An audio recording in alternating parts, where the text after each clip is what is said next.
Just outside the small town of Luxembourg, in Kewaunee County in the northeast corner of Wisconsin, the Carnop family home sits at the end of a gravel drive, surrounded by fields.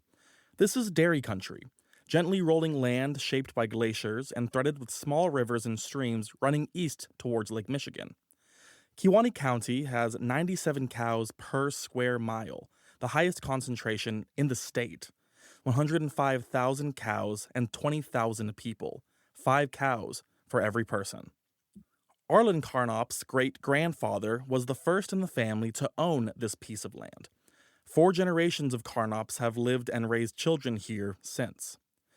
The municipal water system in Luxembourg doesn't reach the farmland outside of town, so like most farming families, they draw their water from a private well drilled into the limestone bedrock underneath their property. 1,000 miles southeast, in Bladen County, North Carolina, a sandy cul-de-sac dead ends into a driveway flanked by no trespassing signs. This is the intercoastal plain, flat, low country of longleaf pine and sandy soil, with dark streams winding slowly towards the Cape Fear River. It often floods when big rainstorms come. Daphne McCoy grew up here. Her father was a sharecropper. He didn't have much, and what he earned with his hands. But what he did leave to his children was this piece of land. When Daphne was young, she'd work the fields alongside him, play in the woods out back, and sit on the porch in the evening. 2,500 miles to the west, in the Lower Yakima Valley of Washington state, a businessman named Bob Dolson looked at a stretch of open farmland near the small town of Granger in the early 1970s and saw an opportunity. Dolson was an accountant who already ran a Coca-Cola bottling plant and a leasing business. He didn't come from a farming family, but the valley was wide open country with fields stretching from the Rattlesnake Hills to the bluffs along the Yakima River, fed by snowmelt from the Cascade Mountains. Land was cheap and water was plentiful, so Dolson bought a parcel, put up a barn, and started milking cows. He called the place Cow Palace. The Carnops from Wisconsin didn't choose to be part of this story. Neither did the McCoys in North Carolina. They were living on land their families had held for generations and drawing water from wells they trusted, until one day they couldn't. The Dolsons were different. They built the machine. 7,200 cows, 500,000 pounds of milk a day, and 50 years of waste draining into the aquifer below. That distinction is important to our story.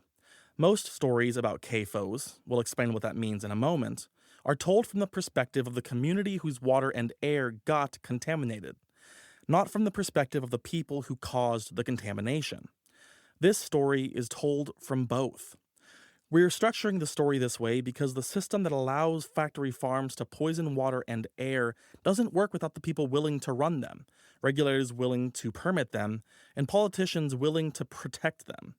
The Carnops and the McCoys show you what it costs. The Dolsons show you who profits. This is happening across the country. Except for Alaska, Hawaii, Massachusetts, and Rhode Island, every state in the country has at least one large CAFO. Some, like California, Minnesota, and Nebraska, have more than 1,000. Iowa leads the country with 3,896. The EPA counts more than 21,000 large CAFOs in total nationwide. This is the story of what CAFOs do to the people who live beside, downstream, and downwind of them, and to the people who are fighting back. You're listening to Ecocide, a podcast about environmental disaster. Each episode investigates a moment when human activity collided with the natural world, and follows what happened next and who was left to deal with the fallout. There's a term for the operation around the Carnops farmhouse and around Daphne McCoy's father's property and in the fields surrounding Cow Palace. It's an acronym, CAFO, CAFO. It stands for Concentrated Animal Feeding Operation. At its simplest, a CAFO is a farm where animals don't go outside to graze or roam. They're confined in indoor spaces like metal barns, concrete pens, or buildings with slatted floors that let waste drop through. They're brought feed rather than grazing, and the waste they generate is collected and stored on site rather than being absorbed by the land. The confinement is the economic logic. More animals in less space means more product per dollar of infrastructure. The federal government divides these operations into size tiers based on what type of animal is housed there. A dairy operation becomes a large CAFO at 700 mature cows. For hogs heavier than 55 pounds, the threshold is 2,500. For chickens, a large operation must house more than 125,000 birds. The United States has more than 21,000 operations that clear the large CAFO threshold. Thousands more fall into the medium category. The smallest operations aren't classified as CAFOs at all. And the regulatory framework stops there. There is no higher tier, so a dairy farm with 700 cows and one with 7,000 face identical oversight requirements. The system simply wasn't designed to scale with the industry. There's a federal permitting system that's supposed to keep track of all of this. It's called the National Pollutant Discharge Elimination System, NPDES, and it requires CAFOs that discharge waste into federally regulated waterways to obtain a permit. The permit requires operators to document how much waste their animals produce and how they plan to manage it.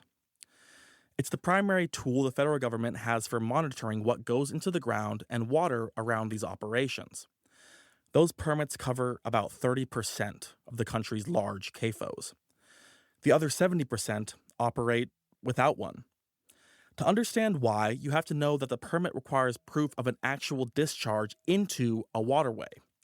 The EPA twice tried to expand that requirement, once in 2003, again in 2008, attempting to require permits from any CAFO that was likely to discharge. Both times, the livestock industry sued, and federal courts sided with the industry, ruling that the Clean Water Act only gives the EPA jurisdiction over pollution that has already happened, not pollution that's about to. So, the current system isn't a loophole the EPA left open, but a boundary that the courts drew around it. The agency is left to rely on CAFOs to self-report whether they discharge, and therefore whether they need a permit at all. There's a second problem. Most CAFO pollution doesn't travel via a pipe or a drain that empties directly into a river. It moves when it rains. The Clean Water Act has a specific exemption for what it calls agricultural stormwater. When pollution moves via rainfall rather than direct discharge, it can often be classified under that exemption and escape the permitting requirement entirely. The result is that in some states with hundreds of large CAFOs, Indiana, Idaho, and Arkansas among them, 0 facilities hold a federal permit. States can go higher than federal permitting requires, but most don't. CAFOs produce the vast majority of the meat and milk Americans consume, and they produce waste in massive quantities. A single dairy cow produces roughly 120 pounds of waste a day, feces and urine combined. When she's lactating, it can reach 150 pounds. A dairy operation with 1,000 cows produces upwards of 120,000 pounds of raw waste every single day. That's as much as a city of roughly 40,000 people. But here's the difference. That city would have a wastewater treatment plant, sewer lines, and filtration systems.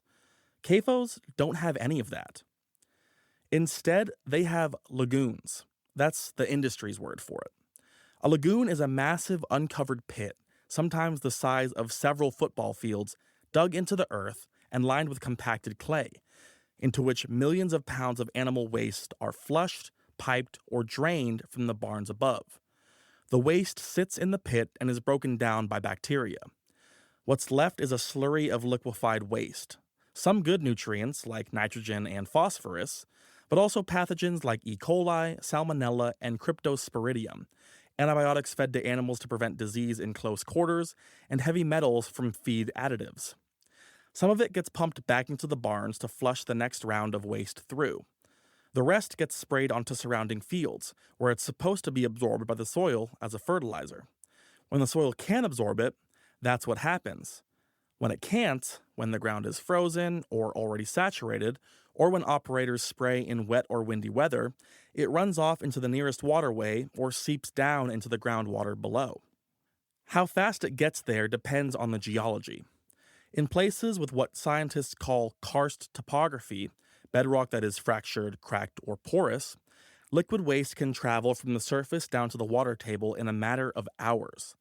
Think of the bedrock not as a barrier, but as a sieve. Cracks and fissures running through the limestone or dolomite rock that acts as express lanes from the surface to the aquifer below.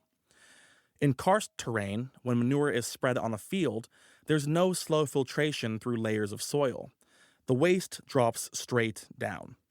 When it moves sideways instead, across the surface and into creeks, rivers, and drainage ditches, it carries the same load of contaminants into the surface water system, fueling algae blooms, depleting oxygen, and killing fish. For instance, the place where our story started, Kewaunee County, Wisconsin, sits on karst. The upper layer of bedrock is easily dissolved by water and laced with networks of fractures beneath the surface. Those fractures become direct conduits running straight from the surface to the aquifer below. The contamination also moves through the air. Open lagoons release ammonia, hydrogen sulfide, and methane that drifts downwind and settles on whatever is in their path: houses, cars, schools, clotheslines. The air around a large CAFO doesn't just smell bad, it carries particulate matter fine enough to enter our lungs. Studies have linked living near a CAFO to elevated rates of asthma, high blood pressure, kidney disease, and certain cancers. Duplin County, North Carolina, close to Bladen County, where Daphne McCoy grew up, has the highest concentration of hog operations in the country. A 2021 study published in the Proceedings of the National Academy of Sciences by University of Minnesota researcher Jason Hill found that 89 people die prematurely every year from emissions directly linked to hog farming alone. 89 people every year in one single county. The system that's supposed to prevent all of this is built on a single assumption that's never been true: that if the permit rules are followed, the lagoons won't leak, the spray won't drift, and the land will absorb everything. The 21,000 large CAFOs in America are all operating under the same permitting framework and spreading the same kind of waste on the same kinds of land. The communities living beside, downstream, or downwind of them are finding that the system designed to protect them was never built to do that job, and in many cases, the courts made sure it couldn't. For most of the 20th century, the farms dotting the northeast corner of Wisconsin were small family operations, maybe a few hundred cows that grazed the pastures in summer and came into the barn for winter and milking. The Carnop's neighbors were farming families, people who'd say hello at the feed store and at the county fair, standing at the rail as their kids led dairy cows into the judging ring. But starting in the 1990s, the economics of dairy farming began to shift. Federal price supports weakened, and the milk prices rose and fell in a market farmers could no longer control. Small operations were the first to break. If a farm wanted to survive, it had to get bigger, more animals, and larger barns. 1,000 could then become 5,000. Eventually, Kewaunee County, Wisconsin had 16 large CAFOs housing a combined total of nearly 105,000 cows. In many cases, the CAFOs in Kewaunee County are homegrown, run by families who have been farming the land for generations. But the economics left them little choice. The USDA found that farms with 1,000 or more cows had production costs 25 to 35% lower than farms with just a few hundred cows. The math was simple but brutal: get bigger or lose the farm. Farmers borrowed heavily to build new milking parlors, the kind where cows rotate through a mechanized system rather than standing in stalls. Those parlors can handle 10 times the animals with a fraction of the labor. The debt from borrowing required more cows and more milk just to keep up with the payments, and more cows required more land to spread the additional waste. The regulatory system didn't keep up with the change. So, the story of Kewaunee County isn't about outsiders coming in to make a profit. It's a story about a community whose own industry outgrew the land's capacity to sustain it. The farmers didn't set out to poison their neighbors' wells. The land simply couldn't handle what they were putting on it. In Bladen and Duplin counties in North Carolina, the transformation looked quite a bit different. There, it was fast, deliberate, and corporate. For most of the 20th century, the coastal plains economy ran on tobacco. But as the tobacco industry buckled under the weight of lawsuits and settlements in the 1980s and 90s, a new commodity moved in: hogs. North Carolina has always produced pigs, but usually in small numbers on diversified farms alongside other crops and animals. Devin Hall, who grew up in Duplin County, remembered the old way. Gardening and farming, he said, that was just a part of what everybody did. Chickens in the yard, hogs in the pen. It was a way of life. But in the late 1980s, industry arrived. Smithfield Foods, a Virginia based company that would become the largest pork producer in the world, expanded aggressively into eastern North Carolina. It anchored its expansion with the construction of a massive pork processing plant in the town of Tar Heel and the acquisition of major local hog producers like Murphy Family Farms. The contract system Smithfield deployed was the same model that investigative journalist Christopher Leonard documented in his 2014 book, The Meat Racket: The Secret Takeover of America's Food Business. Leonard traced how Tyson Foods had pioneered what he called chickenizing the meat industry, a system of vertical integration in which the company owns the animals and controls every aspect of production, while farmers take on the land, the debt, and the risk. Smithfield applied the same playbook to pork. Rather than buying individual family farms outright, Smithfield signed contracts with local farmers, many of whom were just trying to replace lost tobacco income, to raise Smithfield's pigs on their own land. The farmers kept the deed for the land, but Smithfield controlled what happened on it. The company supplied the hogs and dictated the terms around barn design, operating procedures, feed type, and waste management. As Leonard put it, the farmer never owns the animals. The company delivers them, the farmers tend them, and the company collects them when they're ready. What the farmer holds is the contract, the debt, and the waste. Farmers took on massive debt to build the barns Smithfield required, and they were responsible for managing the waste those barns produced. It was sharecropping with a corporate face.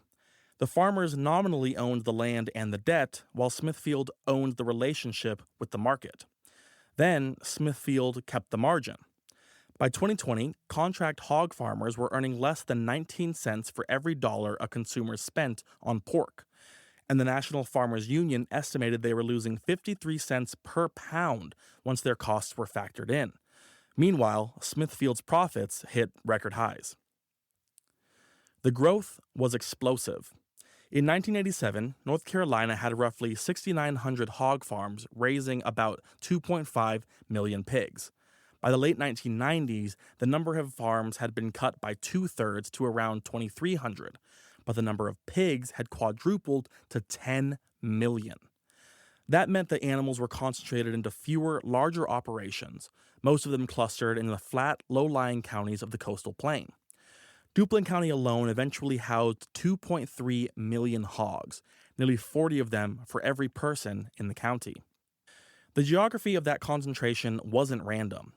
A 2000 study published in the Environmental Health Perspectives Journal by epidemiologist Steve Wing and colleagues found that after adjusting for population density, corporate integrator operations like Smithfield's were 20 times more concentrated in the poorest communities than in the wealthiest, compared to just 3.5 times more concentrated in the poorest communities for independently owned farms.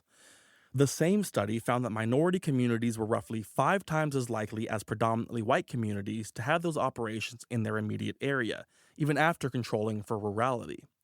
This isn't a byproduct of cheap land making certain places more available. It's a pattern that corporate structures amplify. The cheap land and the communities with limited political power to resist made those counties the path of least resistance. The industry built a business model around it.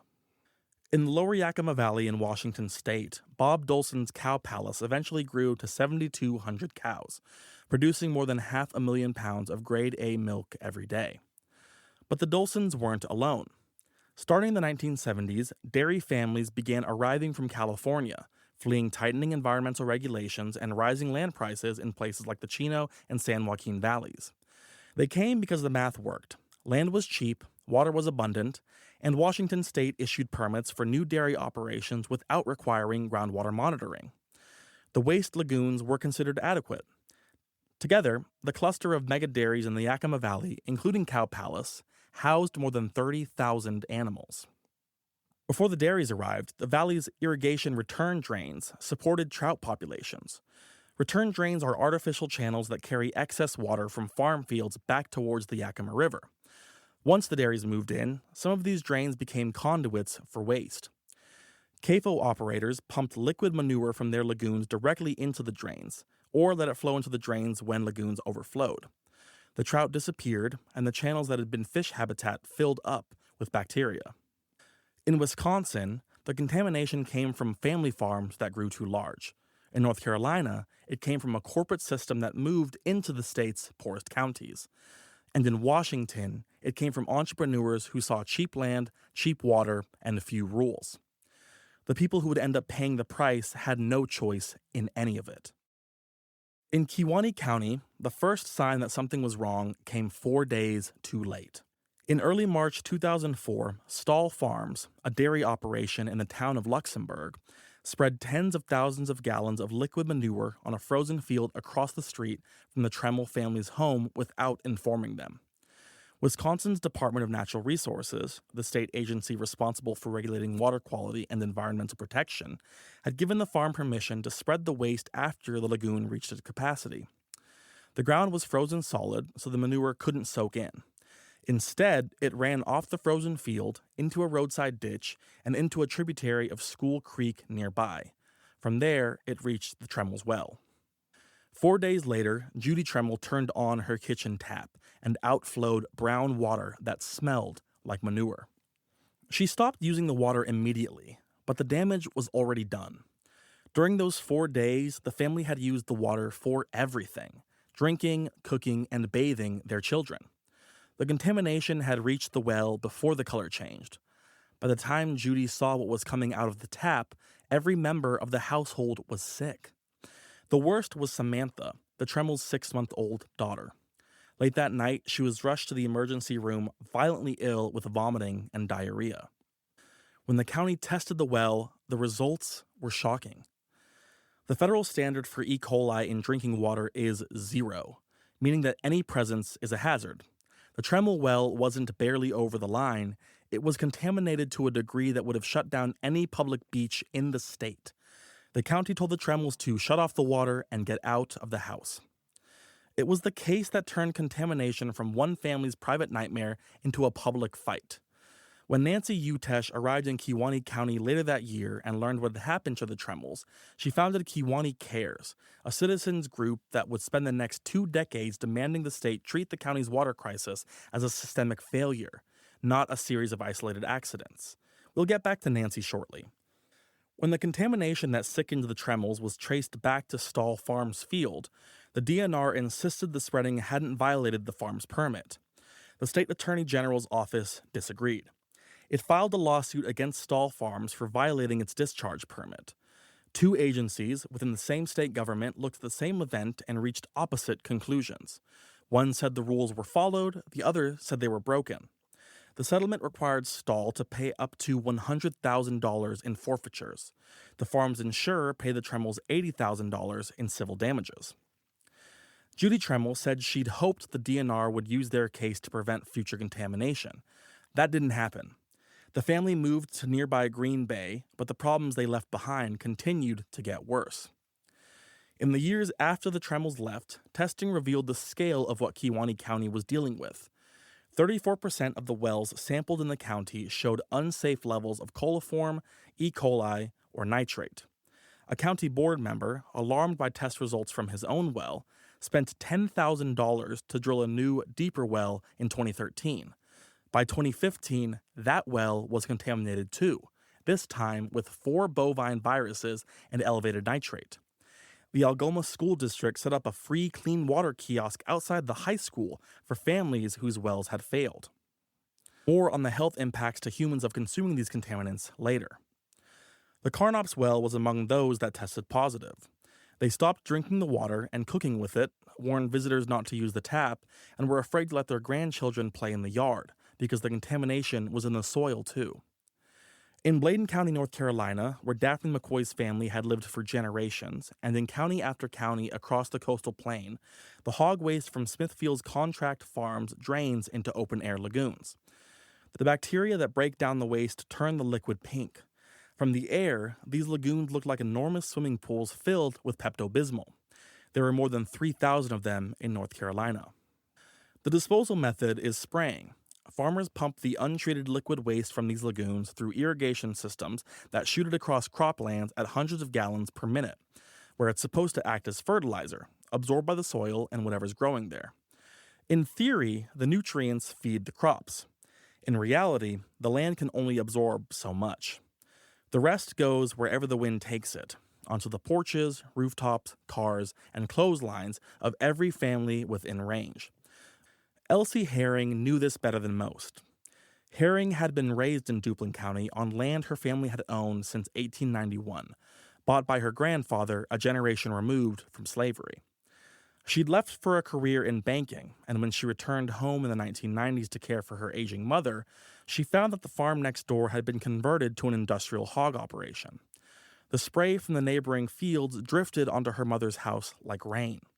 She could smell it in every room and feel it in her throat. On the worst days, she and her mother couldn't stay outside long enough to walk to the car.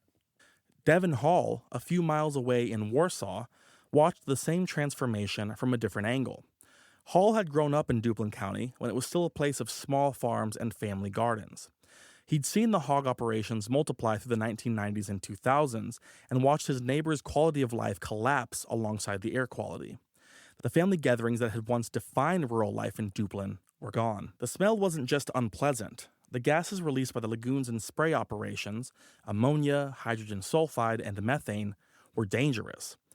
A 2018 study by Duke University researcher Julia Kravchenko found that communities in North Carolina near hog farms had significantly higher death rates from kidney disease, anemia, and sepsis. In the most heavily affected areas, there were 30% more deaths from kidney disease and 50% more from anemia than communities without hog operations. In Washington, the contamination was the hardest to detect. It was invisible. Nitrates are colorless and odorless. You can't see them in a glass of water, taste them, or boil them out, as boiling actually concentrates them. The only way to know if your well is contaminated is to test it. And for decades, nobody in the Lower Yakima Valley was required to test. The contamination crept outward from the cluster of mega dairies north of Granger, including Cow Palace, as nitrogen from the manure they spread on their fields and from the lagoons leaking beneath them seeped into the shallow aquifer that fed the valley's private wells. By the time researchers began testing, the damage was already widespread. More than 20% of private wells sampled in the Yakima Valley exceeded the federal safety standard for nitrate. Within a mile of the main cluster of CAFO dairies, the figure was 60%. The families on those wells, largely low-income and Latino, many of them farm workers employed by the same agricultural industry contaminating their water, had no way of knowing because the state didn't require testing and the dairies didn't disclose. The nitrates accumulated year after year, even though the water that came out of the tap looked clean and tasted fine. Across the county, families living on land their grandparents and great-grandparents had farmed were learning the same thing. The water their families relied upon was no longer safe. The person who turned the crisis in Wisconsin into a sustained fight was a beef farmer named Nancy Utesh.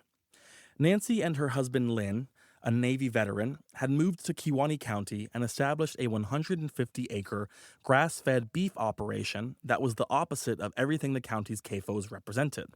They raised purebred shorthorn cattle on rotational pasture, moving their herd to fresh grass daily and selling direct to consumers. They taught themselves rotational grazing on their first farm in Washington Island in Lake Michigan, where there was no access to grain and the cattle had to eat whatever the land offered. What they found in Kewaunee County alarmed them. Their neighbors' wells were contaminated, and the county's CAFOs were spreading millions of gallons of liquid manure on fields above fractured bedrock that wasn't equipped to handle it safely. Worse, the Wisconsin DNR didn't seem to care. That's why Nancy founded Kewaunee Citizens Advocating Responsible Stewardship, or Kewaunee Cares for short. The group's goal wasn't to shut down dairy farming. It was to demand that the state enforce the rules it already had on the books and impose the monitoring that the science demanded. In 2014, Kewaunee Cares joined other environmental groups in petitioning the Environmental Protection Agency to take emergency action on the county's drinking water, triggering a federal investigation that would reshape the conversation. Lynn, meanwhile, became a public face of the fight. a farmer who could speak to other farmers and couldn't be dismissed as an outsider or an activist. He ran for the state legislature in 2016 and appeared in the documentary Right to Harm. For years, he and Nancy did the unglamorous work of community organizing, attending permit hearings, collecting water samples, and knocking on doors to explain to their neighbors what the brown water meant.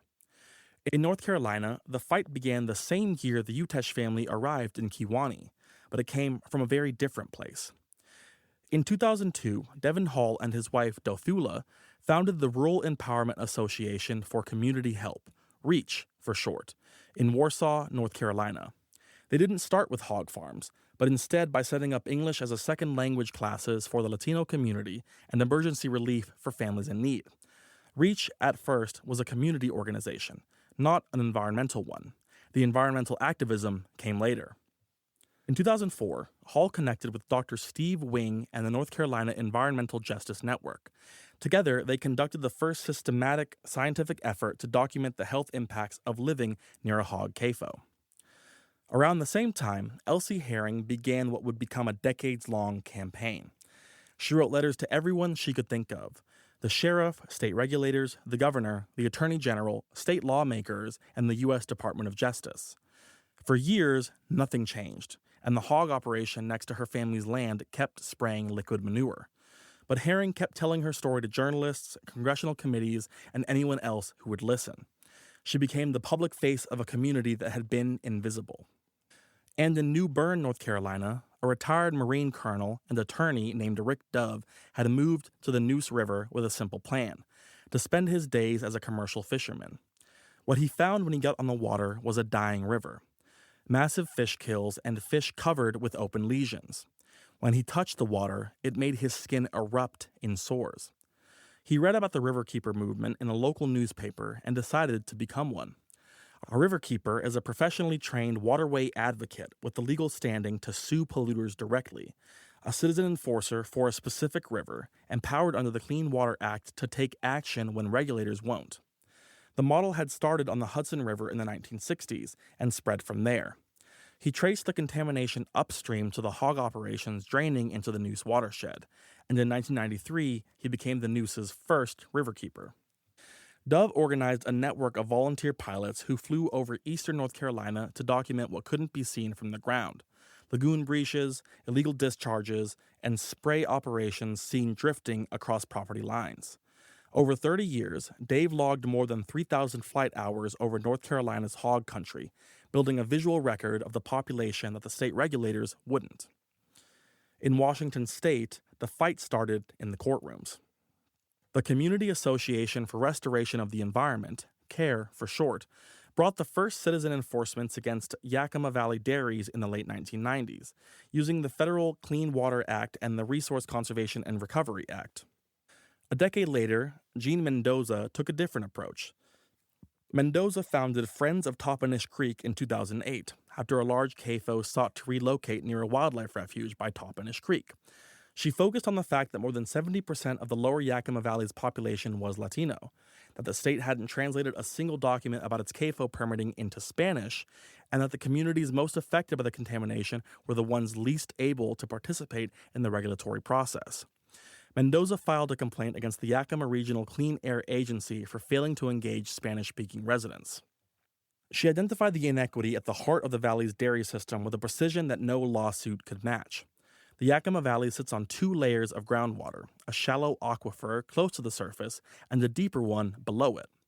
The large dairies drilled down to the deeper, cleaner water for their cows. The lagoons, meanwhile, leaked into the shallow aquifer, the one that the valley's families drew from through their private wells. The dairies had clean water for their cows, but the largely Latino families living downhill from them did not. Now, let's dig into the scientific proof. In Kewaunee County, it came from the federal government. Mark Borchardt, a microbiologist with the U.S. Department of Agriculture's Agricultural Research Service, spent years investigating the contamination of private wells in Kewaunee. His work was painstaking, sampling wells, analyzing contaminants, and building statistical models that accounted for multiple risk factors simultaneously. In 2021, his team published the results. The number one factor for acute gastrointestinal illness from private drinking water wells in Kewaunee County was cow manure. The study estimated 230 cases of illness per year from cow manure alone. The primary pathogen was Cryptosporidium, a parasite that thrives in cattle waste and causes severe gastrointestinal illness. It arrived in people's wells through the fractured limestone that underlies the county. And the primary vector wasn't a lagoon breach or a spill.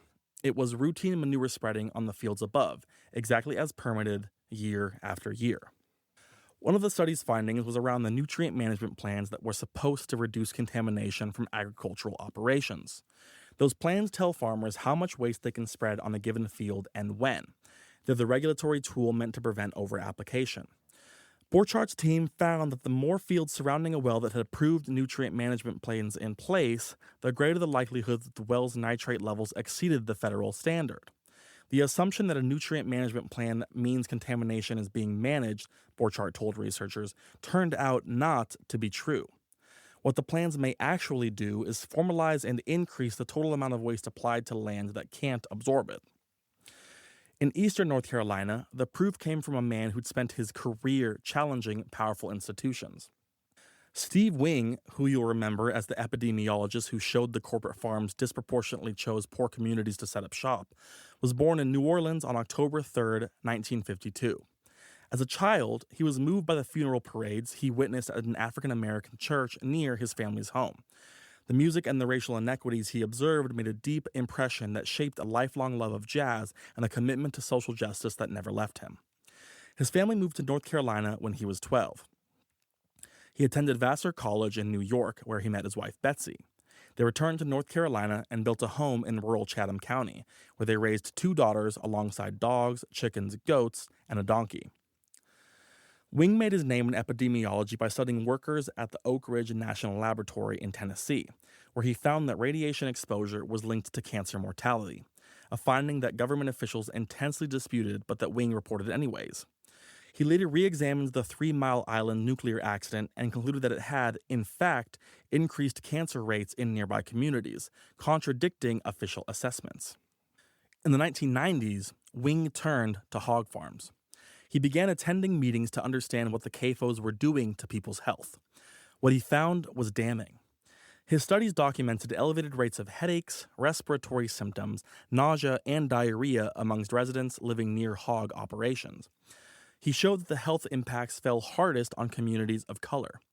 And in one lecture that colleagues would remember for years afterwards, he projected 2 maps of eastern North Carolina side by side, one showing the counties with the highest concentrations of slave-holding plantations before the Civil War, and the other showing the counties with the highest concentrations of industrial hog farms today. The maps overlapped perfectly. The hog industry's response was immediate. The North Carolina Pork Council demanded Wing's research records, citing state law governing publicly funded research. When Wing refused to hand over the personal identifiers of the community members who'd participated in his studies, information that would have exposed them to harassment and intimidation, the council threatened to sue. Wing refused. This wasn't an isolated tactic. When Wing and his colleagues later launched a separate study documenting odor exposure and health impacts in 16 neighborhoods near swine operations, they obtained a certificate of confidentiality from the National Institutes of Health before research even began, specifically because of legal measures the North Carolina Pork Council had previously used to try to obtain identifiable participation information from earlier studies. The industry's attempts to reach into the research process and expose the names of community members willing to speak hadn't worked on Wing. But the pattern was established. If you studied hog pollution in North Carolina, you'd better protect your sources before you even start. Wing was diagnosed with advanced cancer in February 2015. He continued contributing to environmental justice lawsuits even while undergoing chemotherapy. In his final weeks, he was still working. He died on November 9, 2016, at his home in Pittsboro, North Carolina, at the age of 64. Today, a framed photograph of Steve Wing hangs on the wall of the Reach Meeting Room in Warsaw, North Carolina, where Devon Hall carries on the work Wing helped start. And at Johns Hopkins, researchers are building on Wing's foundations with a tool Wing never had, a bacterial gene sequence called pig-2-bac, unique to pig fecal waste, which can definitively prove when contamination comes from hog operations. For years, the industry's defense had been that the pollution could come from wild animals or septic systems. Pig 2-back closed that loophole. In the Lower Yakima Valley, the proof came from the government, slowly, reluctantly, and only after citizens forced its hand. In 2010, the Environmental Protection Agency found that nitrate contamination of wells in the Lower Yakima Valley presented what it called an imminent and substantial endangerment to human health. The EPA linked the contamination to the cluster of megadairies north of Granger. Rather than take enforcement action, the agency negotiated. In 2013, the EPA and several of the dairies, including Cow Palace, signed a consent order in which the dairies agreed to provide alternative drinking water to contaminated homes, test their groundwater, and control the sources of nitrogen on their operations. A decade passed, but some of the dairies didn't comply. In June 2024, the Department of Justice filed a federal complaint alleging that 3 dairies had failed to meet the terms of the consent order. The EPA's complaint said that in a single year, the dairies had failed to report the destination of 9 million gallons of liquid manure and 80,000 tons of solid manure transported off-site. In December 2024, the federal judge ordered the dairies to test wells within 3.5 miles and provide alternative water to every home where nitrate levels exceeded the federal standard. 30 years after the first citizen complaints, 20 years after the first lawsuits, and 11 years after the consent order.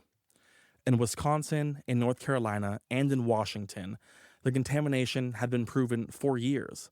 The proof was never the hard part. Making anyone act on it was.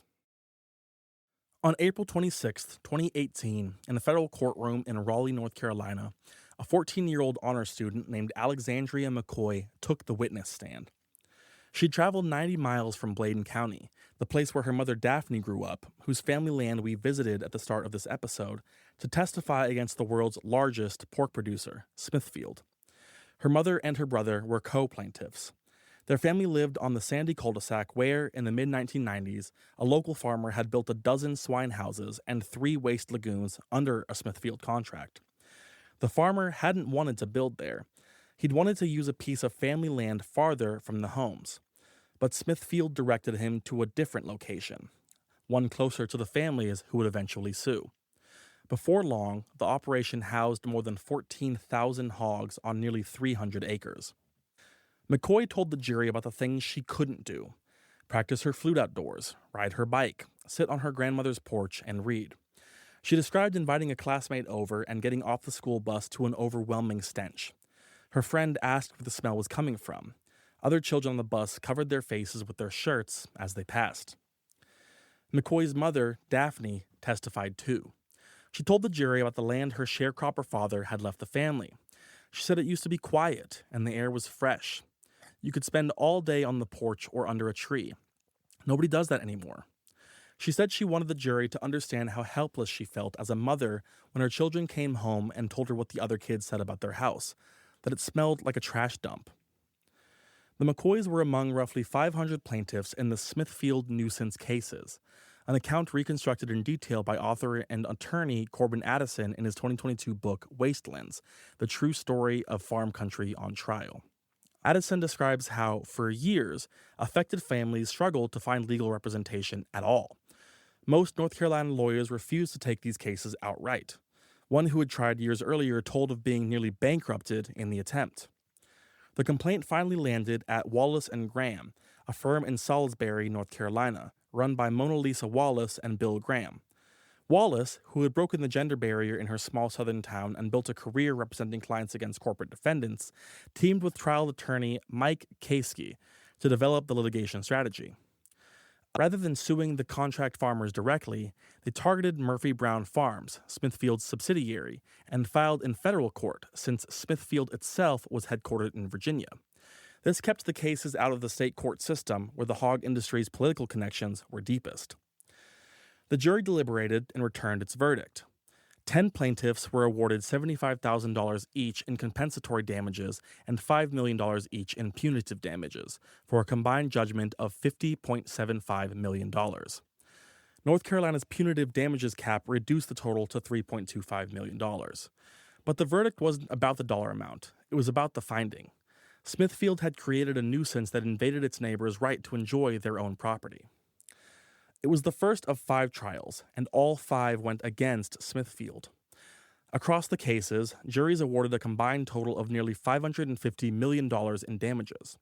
After the state's punitive damages cap was applied, the total reduced to nearly $100 million. But the hog industry was already fighting on another front.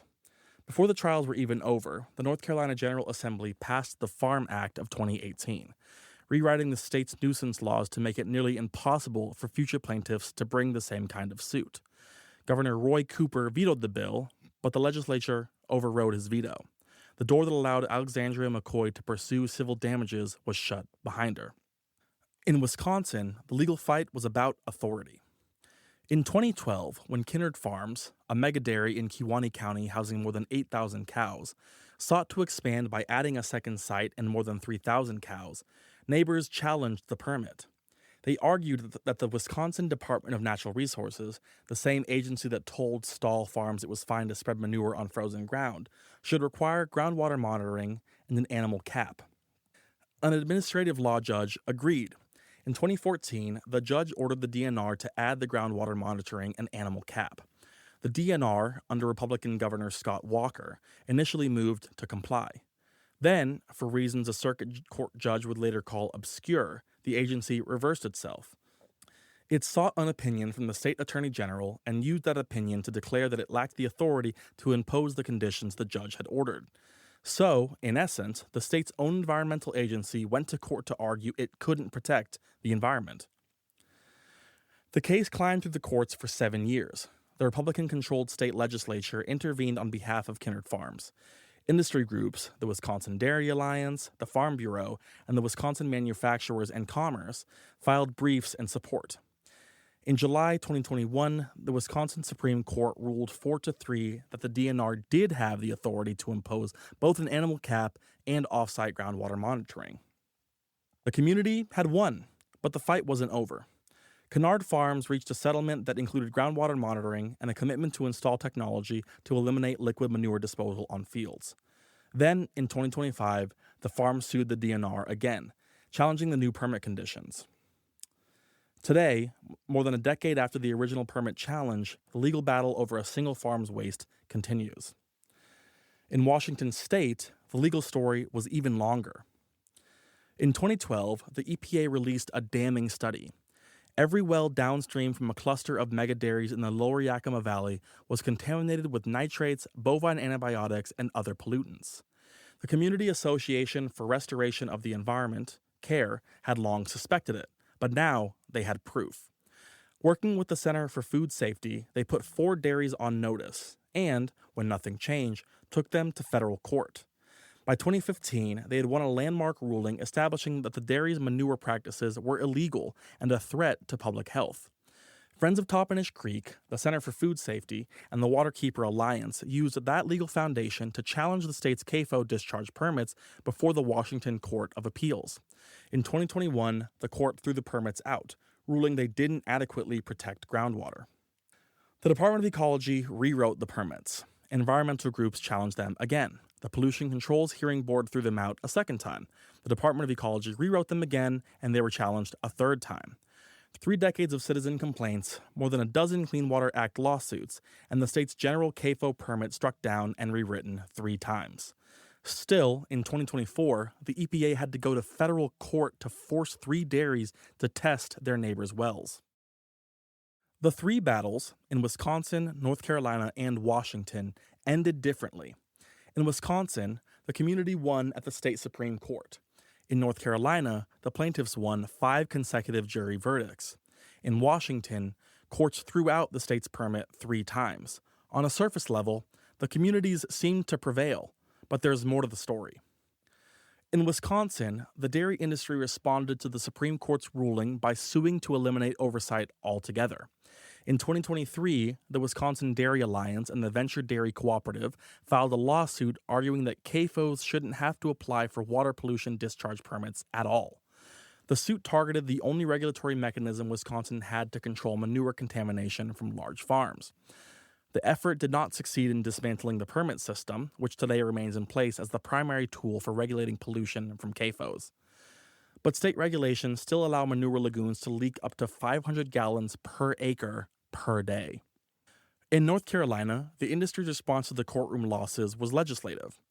The state passed a law that would have imposed fines of $5,000 per day on farm workers who documented wrongdoing at agricultural operations that shared the information with anyone other than their employer or law enforcement. The Fourth Circuit Court of Appeals struck the law down as unconstitutional on First Amendment grounds. But the most revealing failure in North Carolina was a broken promise. After Hurricane Floyd devastated the state in 1999, flooding hog lagoons and sending waves of pink contaminated water through communities, Smithfield Foods signed an agreement with the state to fund research into alternatives to the lagoon and spray system and to implement whatever technology proved both environmentally effective and economically feasible within 3 years. North Carolina State University received $15 million to develop new technologies, and researchers identified 5 promising alternatives. The cheapest one cost roughly $400 per 1,000 pounds of live animal weight. The existing lagoon and spray system cost $87. Smithfield declared the alternatives economically unfeasible, and the promise dissolved. In 2007, the North Carolina legislature banned new open-air lagoons and required that any new or expanded CAFO use environmentally superior technology. But every farm whose permit had been issued before 2007 was grandfathered in. 20 years after the Smithfield Agreement, the lagoons were still there. What happened during Hurricane Floyd in 1999 happened again during Hurricane Matthew in 2016 and Hurricane Florence in 2018. During Florence alone, more than 130 hog waste lagoons were compromised. 33 overflowed to the point of discharging their contents directly into the Cape Fear River watershed. The system that was supposed to have been replaced a decade earlier failed in exactly the same way in exactly the same places. And in Washington state, the Department of Ecology recognized that groundwater monitoring was the only way to understand the impact of large CAFOs on drinking water. Yet the agency never required it. Each time a court ordered the permits rewritten, the department produced a new version that carried forward the same deficiencies. Environmental groups challenged, courts agreed, the Department of Ecology rewrote, and the cycle continued.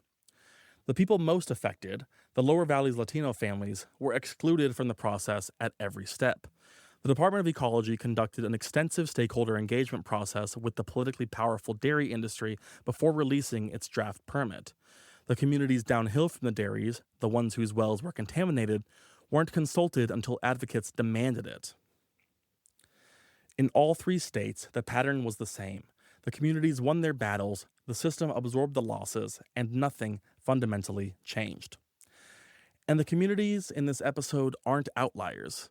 In Iowa, the country's largest hog-producing state, rural wells in agricultural counties show contamination patterns similar to Kewaunee's, and rivers run brown after heavy rains.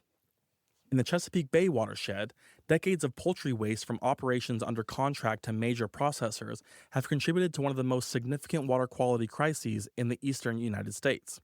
In California's San Joaquin Valley, the same concentration of dairies, the same shallow aquifer contamination, and the same farm worker communities drawing from private wells have been documented for decades. Wisconsin, North Carolina, and Washington are 3 places where advocates fought hard enough and long enough to produce a legal record, but they're far from the only places where this is happening. There's a detail from the North Carolina story that captures the dynamic better than any legal ruling. Smithfield Foods had been owned since 2013 by WH Group, a publicly traded company based in Hong Kong. WH Group is the largest pork producer in the world. On its operations in China, the company uses biogas digesters and dry manure processes instead of open-air lagoons. China's regulations require hog operations to invest in wastewater treatment, odor control systems, and technology that shields nearby residents from the waste. As Corbin Addison documents in Wastelands, his accounts of the Smithfield nuisance cases, the practices that Smithfield uses in eastern North Carolina, the open lagoons, the spray, the unlined pits, would not be legal on the company's own farms in China. In his words, in terms of hog waste management, China has become a place of greater environmental accountability than the communities of North Carolina's coastal plain. Elsie Herring, the woman whose home was covered by spray from the nearby hog farm, died of pancreatic cancer in May 2021. She was on land her family had owned for 130 years, land her grandfather purchased in 1891. In the weeks before her death, an industry group called NC Farm Families published a blog post questioning her account of the spraying, disputing the frequency of the applications, citing a farmer's ledger to argue the records didn't match her story. Herring was too ill to respond. Rick Dove, the retired Marine and attorney, died on August 22, 2025, at the age of 86. He had logged more than 3,000 flight hours over eastern North Carolina's hog country, building a visual record of pollution that the state's own regulators declined to compile. Steve Wing, the epidemiologist who projected those two overlapping maps in the lecture room, kept working through chemotherapy but died in November of 2016. His portrait still hangs in their Reach meeting room. In Kewaunee County, the Carnops still warn visitors not to drink the water. The well that Arlen's great-grandfather trusted continues to be contaminated with nitrate and coliform. Their grandchildren still don't play in the yard. Lynn and Nancy Utesh are still farming their 150 acres of rotational pasture, raising shorthorn cattle the way their great-grandparents would have recognized.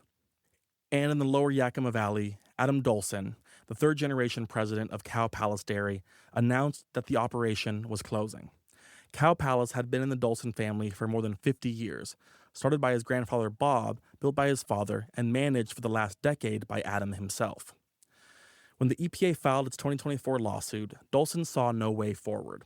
Its attorney said Cow Palace had spent extraordinary sums complying with every demand, but the federal judge sided with the EPA and the costs kept climbing. In May 2025, the cows were sold. The operation that had produced 500,000 pounds of milk a day went dark. The environmental groups that had fought Cow Palace for 30 years said the closure was the consequence of decades of noncompliance. Dolson said the EPA had destroyed a family business. 60% of the wells within a mile of Cow Palace are still contaminated. The nitrates that leaked from the lagoons for over 50 years are still in the aquifer. The water that families in the Lower Yakima Valley draw from their wells still has to be tested, filtered, and sometimes replaced with bottled water delivered to their homes twice a month.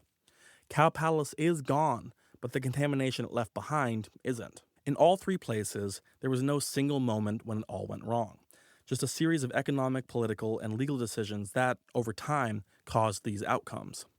Once agriculture at scale became a farm's only path to survival, everything else followed. More cows, pigs, and chickens. More waste. More pressure on landscapes that can't absorb it. And, in the end, the consequences didn't stay contained on the farms. They moved through the ground, into the water, and into the homes of the people who lived there. What comes next is uncertain, but history suggests the same outcome again and again across the country where regulators have struggled to keep up with the pace of agricultural development. Here's the theme. Large-scale agriculture moves forward with inadequate oversight, and the communities in its path are left to reckon with what remains. If you want to support the organizations working to address CAFO contamination and environmental justice in the communities covered in this episode, Kewaunee Cares continues to advocate for groundwater protections and well testing in Kewaunee County, Wisconsin, and publishes updates on ongoing permit challenges and monitoring efforts. In eastern North Carolina, REACH continues to organize in Duplin and surrounding counties on hog farm pollution and environmental justice.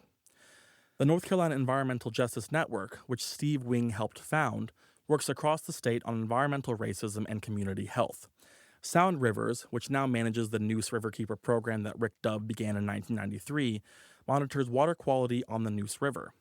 The Southern Environmental Law Center represents community groups in ongoing litigation and regulatory proceedings against industrial hog operations throughout the Southeast. In Washington state, Friends of Toppenish Creek continues to work on CAFO permitting and the rights of Spanish-speaking communities in the Lower Yakima Valley. And the Community Association for Restoration of the Environment remains active in Clean Water Act enforcement in the region. You can learn more about all these organizations and find links to donate at ecosidepod.com/organizations.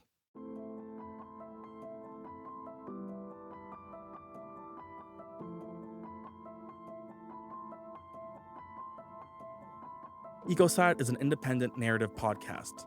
Each episode tells the story of environmental harm, who caused it, and who paid the price. These are stories about what humans do to the natural world and what it takes to reckon with it.